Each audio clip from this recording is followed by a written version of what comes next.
میں اپنی بیوی کو پردہ کرنے کا کہتا ہوں تو وہ کہتی ہے کہ پہلے تو پردہ کرایا نہیں، تو اب کیسے کروں؟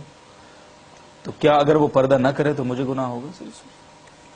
جی، یہ تو عجیب قسم کا عذر ہے کہ پہلے پردہ نہیں کرایا تو اب کیسے کروں۔ یہ تو ایسے جیسے کسی آدمی نے کو کہا جائے کہ آپ نماز پڑھنا شروع کر دیں، وہ کہے کہ پہلے تو کبھی نماز پڑھی نہیں، اب کیسے پڑھوں؟ تو یہ کوئی عذر نہیں ہے۔